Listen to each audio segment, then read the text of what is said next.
Now, we often hear, don't we, that young people need more things to do if they're to stay out of trouble. So, parents in one part of Staffordshire are angry that the Scouts and Guides could be forced to close because the council wants to sell the land where their hut is based. Well, our reporter Becky Johnson is with the Scouts in Brewood now. Becky. Well, yes, there is an air of excitement here. That's because the schools in Brewood broke up at lunchtime today. And it's a real testament to the Scout movement here that so many of them have chosen to spend the first night of their summer holidays here. But the sign on the Scout hut, Save Our Hut, tells its own story. Ian, you're Scout leader here. I am, yeah. The land is going to be sold by the council potentially. What would that mean for the Scouts? Well, as you can see, the Scouts and everybody what's involved here have a great time, and if they hadn't got this facility, they'd be absolutely devastated. So would the leaders and parents and everything. I mean, what would these kids do if they wasn't doing this 5 nights a week? Well, it must be very frustrating for you when you hear so many stories on the news of communities looking for activities for children. You've got one ready-made here and it might be forced to close. We have, yeah, at least once a week.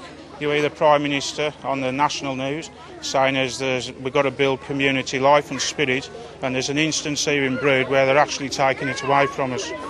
Well, if we wander over here, they're preparing actually to go on camp next weekend. We can talk to Ben and Sam. You're both Scouts. How long have you been Scouts for? 7 years. And if you weren't in the Scouts, what would you do during your evenings? Well, nothing really. We'd just be at home instead of learning new skills like we can do here. It's just no fun. Is there much else to do around here? No, not really. There's a youth centre there, but that's going to be knocked down too. So. And this hut really does have a history. It's been here over 40 years.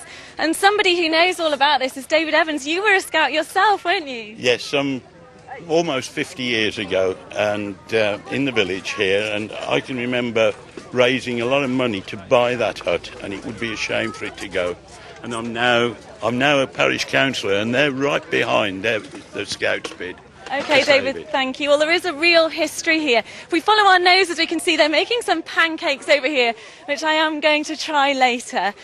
But before we go, Lauren, you're a cub, and you'd be sad, wouldn't you, to see it close?